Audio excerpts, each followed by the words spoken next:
So today's deep dive tackles a heavy topic, one that's, well, hard to stomach, but even harder to ignore. The devastating and lasting impact of child abuse. We're going beyond the surface, using the case of former footballer Kiernan Hughes-Mason as a lens to understand not just what happened, but why it matters in a much broader sense. You've shared legal documents and statements with me about Hughes-Mason's conviction for the brutal assault of a 2-year-old girl in his care.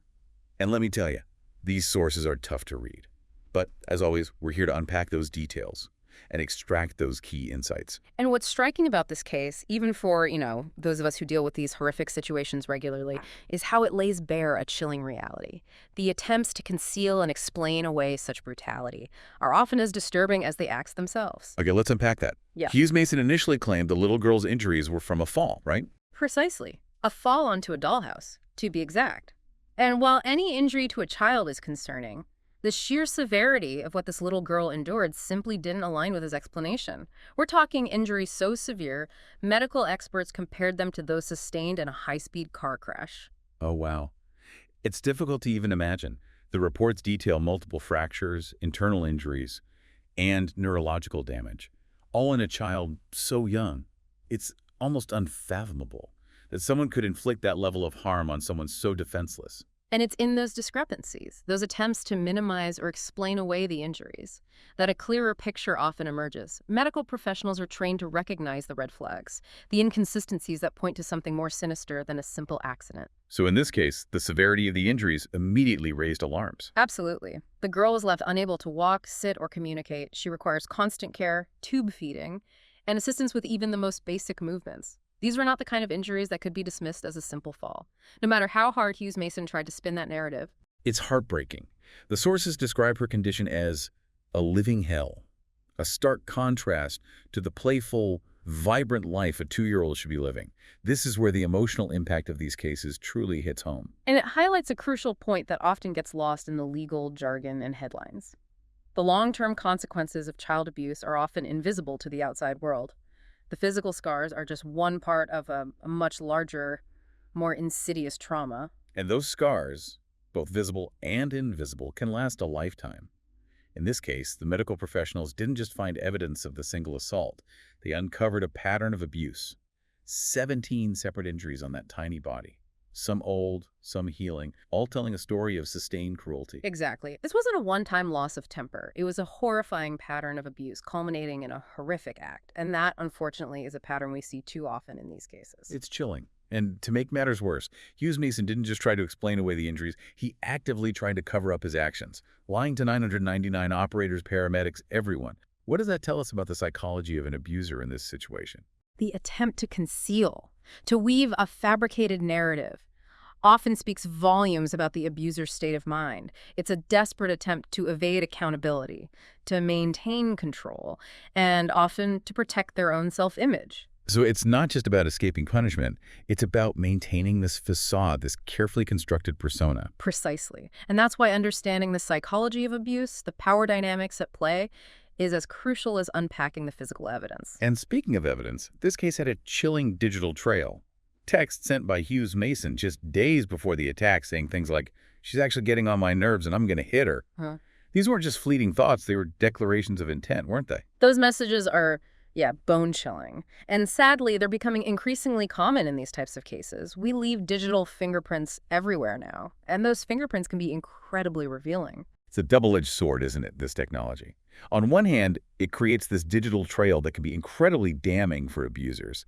But on the other hand, it also provides a platform for the kind of hateful rhetoric and violent fantasies that can fuel these ads. Precisely. And it underscores the fact that technology is merely a tool. It can be used for good or evil, and it's up to us as a society to determine how we wield that tool and what safeguards we put in place to protect the vulnerable. In this case, those text messages were a crucial piece of the puzzle, weren't they? Absolutely. They provided that chilling glimpse into his state of mind leading up to the assault. And that's vital in these cases because it establishes intent. It proves this wasn't just a tragic accident or a momentary lapse in judgment. It was a calculated act of violence. And the jury saw through his denials, finding him guilty on charges of grievous bodily harm with intent and child cruelty. He was sentenced to 14 years in prison. 14 years feels significant. But then you hear the family's statement. and suddenly it feels utterly inadequate. There's a disconnect, isn't there, between the legal definition of justice and the lived experience of the victims. 14 years is a substantial sentence in the eyes of the law, yes, but for that little girl, for her family, the sentence is a lifetime. Their words are haunting. They talk about their daughter being trapped in a body that can no longer do what it should. They mourn all the milestones she'll never reach, all the joy that's been stolen from her. Their statement underscores a point we often gloss over when discussing child abuse: the ripple effect. The trauma doesn't just impact the child, it radiates outward, tearing through families, shattering communities, and leaving behind a legacy of pain that can span generations. And it forces us to confront a deeply unsettling question. What is justice in these cases? Can any prison sentence truly address the profound and lasting harm inflicted on a child and their loved ones? That's the heart of the matter, isn't it? There's the legal definition of justice, the punishment meted out by the courts. But then there's the human cost, the lifelong sentence of pain and suffering endured by the victims. And reconciling those two is incredibly difficult, if not impossible.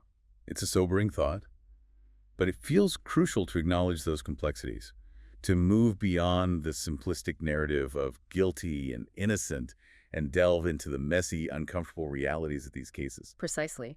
Because only then can we start having meaningful conversations about prevention, about support systems, about creating a world where these horrific acts are no longer tolerated. So let's talk about those broader implications.